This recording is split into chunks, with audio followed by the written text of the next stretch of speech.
നമുക്കിന്നൊരു ചില്ലി ചിക്കനും fried rice ഉണ്ടാക്കിയാലോ. ചിക്കൻ നന്നായിട്ട് കഴുകി വെക്കുക. ഫ്രൈഡ് റൈസിലേക്കുള്ള ക്യാരറ്റും ബീൻസും ഓൾറെഡി ഞാൻ അരിഞ്ഞ് വെച്ചിട്ടുണ്ട്. പിന്നെ നമ്മൾ കഴുകി വെച്ച ചിക്കനിലേക്ക് ആവശ്യത്തിന് സോയാ സോസ് ഒഴിക്കണം. ഇത് ചെറിയൊരു പാക്കറ്റ് സോയാ സോസ് ഞാൻ വാങ്ങിച്ചാണ് കേട്ടോ, ഹാപ്പിയുടെ. പിന്നെ അതിലേക്ക് 2 ചെറിയ സ്പൂണാണ് ഇട്ടത്. 2 ചെറിയ സ്പൂൺ കുരുമുളക് പൊടി. നിങ്ങൾക്ക് ആവശ്യമുള്ള ചിക്കനിലേക്ക് ആവശ്യമുള്ളതൊക്കെ കുരുമുളക് ആഡ് ചെയ്യാം. ഞാനിപ്പോൾ 2 സ്പൂണാണ് കുറച്ച് കുരുമുളക് പൊടിയെ ചേർത്തുള്ളൂ. പിന്നെ അതിലേക്ക് സാധാരണ മുളക് പൊടി കുറച്ചിടുക, ഒരു 1.5 സ്പൂൺ. പിന്നെ അതിലേക്ക് കുറച്ച് മഞ്ഞൾപ്പൊടി, പിന്നെ ഒരു കളറിന് വേണ്ടി കളറിന് വേണ്ടി കാശ്മീരി ചില്ലി കുറച്ചേ ഉണ്ടായിരുന്നുള്ളൂ, അത് കുറച്ച് ഞാൻ ഇട്ടിട്ടുണ്ട്. പിന്നെ ചിക്കൻ കുറച്ച് കൂടുതലുള്ളതുകൊണ്ട് ആവശ്യത്തിന് കോൺഫ്ലവറും ആവശ്യമുണ്ട്. നന്നായിട്ടൊന്ന് മിക്സ് ചെയ്ത് കിട്ടണമല്ലോ. മുട്ട ഉണ്ടായിരുന്നില്ല, അപ്പോഴാണ് നോക്കിയപ്പോൾ മുട്ടയില്ല. ആൻ്റെ അടുത്ത് ഒരു മുട്ട വാങ്ങിച്ച്, മുട്ട എന്നാലും ഇതിനകത്ത് മിക്സ് ചെയ്യാൻ വേണമല്ലോ, അപ്പോൾ ആ മുട്ടയും പൊട്ടിച്ചൊഴിച്ച്. പിന്നെന്താ വേണ്ടത്, പിന്നെ ഉപ്പ് ആവശ്യത്തിന്. ഇതിനകത്ത് കുറച്ച് ആവശ്യത്തിനനുസരിച്ച് കുറച്ചെന്ന് പറയുമ്പോൾ ആവശ്യത്തിന് നമ്മൾ ചിക്കനിലേക്ക് വേണ്ട മിക്സ് ചെയ്യാൻ വേണ്ട ആവശ്യത്തിന് ഉപ്പിട്ട് നന്നായിട്ട് മസാലയൊക്കെ ഈ പൊടികളൊക്കെ പിടിക്കണമല്ലോ. അപ്പോൾ നന്നായിട്ട് കൈ കൊണ്ട് മിക്സ് ചെയ്യുക. കുറച്ചേരം നമ്മളിതൊന്ന് മാറ്റി വെക്കണം, മിക്സ് ചെയ്ത് മാറ്റി വെക്കണം. ഞാൻ ആദ്യം നേരമൊന്നും വെച്ചില്ല, കുറച്ചേരം വെച്ചുള്ളൂ കേട്ടോ. അങ്ങനെ നന്നായിട്ട് മിക്സ് ചെയ്ത് മാറ്റി വെക്കുക. പിന്നെ ഒരു ചട്ടിയിലേക്ക് നല്ല വെളിച്ചെണ്ണ കുറച്ച് ഒഴിച്ചു കൊടുക്കുക. എന്നിട്ട് മിക്സ് ചെയ്ത് വെച്ചേക്കണം ചിക്കൻ വറുത്തെടുക്കുക. നന്നായിട്ടൊന്നും മൊരിക്കൊന്നും വേണ്ട, എന്നാൽ വെന്ത് കിട്ടണം, വേകണം. ആ ഒരു രീതിക്ക് നമുക്ക് ചിക്കൻ വറുത്ത് ചിക്കൻ ആവശ്യത്തിന് ഫ്രൈ ആയിട്ടുണ്ട്. നമുക്ക് കോരി മാറ്റി വെക്കാം. ഞാൻ എൻ്റേതായിട്ടുള്ള രീതിയിലാണ് കേട്ടോ ചില്ലി ചിക്കൻ ഉണ്ടാക്കണേ. എല്ലായിടത്തും എങ്ങനെ ഉണ്ടാക്കണേന്ന് എനിക്ക് കുറച്ചിട്ടറിയില്ല. പിന്നെന്താ, ക്യാപ്സിക്കവും മല്ലിയില ഞാൻ അരിഞ്ഞ് ഓൾറെഡി വെച്ചിട്ടുണ്ട്. ഇനി നമുക്ക് മിക്സ് ചെയ്യാൻ മറ്റേ കോൺഫ്ലോർ മിക്സ് ചെയ്ത് വെക്കണമല്ലോ ഗ്രേവിക്ക് വേണ്ടി. അതിലേക്ക് ആവശ്യത്തിന് കോൺഫ്ലോർ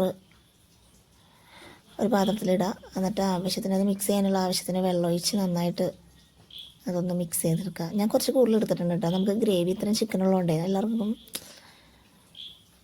വേണ്ടി ഉണ്ടാക്കുമ്പോൾ ചിക്കൻ എന്തായാലും കുറച്ചധികം ഉണ്ട്. അതുകൊണ്ട് നമ്മൾ അതനുസരിച്ചുള്ള കോൺഫ്ലോർ എടുത്തിട്ടുണ്ട്. പിന്നെ നമ്മൾ ചിക്കൻ വറുത്ത വെച്ചാൽ അതിനകത്ത് തന്നെ ഉണ്ട്. ആ എണ്ണയിൽ തന്നെ നമ്മൾ ഒരു 3-4 മുളക്, നീളത്തിലരിഞ്ഞ ഇഞ്ചിയും വെളുത്തുള്ളിയും അതിട്ടൊന്ന് വഴറ്റിയെടുക്കണം. അത് ചെറുതായിട്ടൊന്ന് വഴണ്ടി വരുമ്പോഴേക്കും നമ്മൾ അരിഞ്ഞ് വെച്ച സവാള, ഒരു 2-3 സവാള ഇതുപോലെ അരിഞ്ഞ് സ്ക്വയറിൽ അരിഞ്ഞിട്ട് അത് ഞാൻ ഇട്ട് കൊടുത്തിട്ടുണ്ട്. പിന്നെ അതിൻ്റെ ഒപ്പം തന്നെ ക്യാപ്സിക്കം അരിഞ്ഞ വെച്ച ക്യാപ്സിക്കം ഞാൻ ഇട്ടിട്ടുണ്ട്. എല്ലാ ക്യാപ്സിക്കം അരിഞ്ഞ വെച്ച എല്ലാം ഞാൻ അതിനകത്തോട്ടിട്ടും അത് നന്നായിട്ട് മിക്സ് ചെയ്യുക.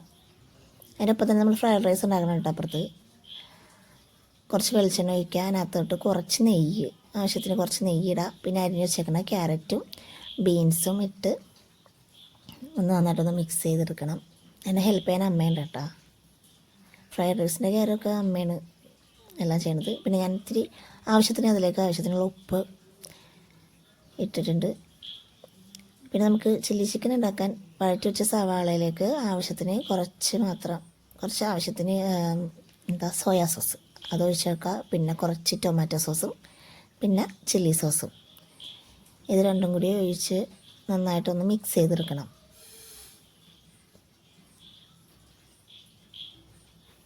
നന്നായിട്ടൊന്ന് മിക്സ് ചെയ്ത് അത് വരുമ്പോൾ നമുക്ക് ഇപ്പുറത്ത് ഫ്രൈഡ് റൈസിനുള്ള ക്യാരറ്റും ബീൻസും ഒന്ന് ചെറുതായിട്ടൊന്ന് വഴണ്ടിട്ടിട്ടുണ്ട്. പിന്നെ നമ്മൾ ചില്ലി ചിക്കനിലേക്ക് ആവശ്യമായിട്ടുള്ള കുറച്ച് കുരുമുളക് ഇടുക. പിന്നെ കുറച്ച് ഉപ്പ് നോക്കിയിട്ട് നമുക്ക് ആവശ്യത്തിന് കുറച്ചും കൂടി ഉപ്പിടുക. എന്തായാലും സവാളയ്ക്കും ക്യാപ്സിക്കത്തിനും ഉപ്പിട്ടിട്ടുണ്ടായിരുന്നില്ല, അപ്പോൾ അതനുസരിച്ചുള്ള ഉപ്പിടുക. എന്നിട്ട് നന്നായിട്ടൊന്ന് മിക്സ് ചെയ്യുക. അതിനുശേഷം മിക്സ് ചെയ്ത് വെച്ചേക്കണം കോൺഫ്ലോർ അതും ഒഴിച്ച് കൊടുക്കുക. നന്നായിട്ട് അതൊന്ന് കുറുകി വന്നോല്ലോ. അപ്പോൾ അത് നന്നായിട്ടൊന്ന് കുറുകിയൊക്കെ തിക്കായിട്ട് വന്നിട്ടുണ്ട്. അതിലേക്ക് നമ്മൾ വറുത്ത് വെച്ചിങ്ങനെ ചിക്കൻ ഇടുക. എന്നിട്ട് നന്നായിട്ടത് മിക്സ് ചെയ്യുക.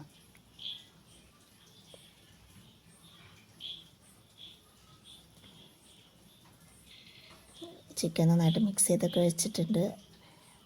നമ്മുടെ ഫ്രൈഡ് റൈസിലേക്ക് ആവശ്യത്തിനുള്ള കുരുമുളക് 2 സ്പൂൺ കുരുമുളക് പൊടി, പിന്നെ കുറച്ച് സോയാ സോസ് ഒഴിച്ച് നന്നായിട്ടൊന്ന് മിക്സ് ചെയ്യണം. ഇതിപ്പോൾ ഓൾറെഡി നന്നായിട്ട് മിക്സായി കുക്കായിട്ടുണ്ട്. ഇനി അതിലേക്ക് നമ്മൾ ഓൾറെഡി നേരത്തെ വേവിച്ച് വെച്ചിട്ടുണ്ടായിരുന്നു ബസ്മതി റൈസാണ് കേട്ടോ. ഉപ്പിട്ട് നേരത്തെ ബസ്മതി റൈസ് വേവിച്ച് വെച്ചിട്ടുണ്ട്. ആ ബസ്മതി റൈസ് ഇട്ട് നന്നായിട്ട് അതൊന്ന് മിക്സ് ചെയ്യുക. അങ്ങനെ നമ്മുടെ ഫ്രൈഡ് റൈസ് ഇവിടെ റെഡി ആയിട്ടുണ്ട്. മല്ലിയില ഓൾറെഡി ഞാൻ ഫ്രൈഡ് റൈസിൽ ഇട്ടിട്ടുണ്ട്, അത് ഞാൻ വീഡിയോ എടുത്തില്ല കേട്ടോ, മറന്നുപോയി. നമ്മൾ ആദ്യമായിട്ട് ടേസ്റ്റ് ചെയ്യാൻ ചേട്ടന് കൊടുക്കുക. എൻ്റെ ആങ്ങളെ ഓൾറെഡി ടേസ്റ്റ് ചെയ്തിട്ട് നല്ല അഭിപ്രായം പറഞ്ഞത്. ഇനി ചാച്ചനും ചേട്ടനൊക്കെ ഒന്ന് ടേസ്റ്റ് ചെയ്ത് നോക്കിയാലേ എനിക്ക് തൃപ്തി വരുള്ളൂ. ഇവർക്ക് കൊടുത്തപ്പോൾ എല്ലാവർക്കും നല്ല അഭിപ്രായമായിരുന്നു, നല്ല ടേസ്റ്റ് ഉണ്ടെന്ന് പറഞ്ഞു. ചേട്ടനപ്പോൾ കഴിച്ച് നോക്കിയിട്ട് നന്നായിട്ടുണ്ടെന്ന് പറഞ്ഞു. കടയിലൊക്കെ പോലെ അത്ര ടേസ്റ്റിൽ വന്ന് അങ്ങനെയൊന്നും അത്രയും വരില്ല, എന്നാലും നമ്മുടേതായ രീതിയിലൊരു തട്ടിക്കൂട്ട് ഫ്രൈഡ് റൈസ്. അപ്പോൾ ഓക്കെ, ബൈ.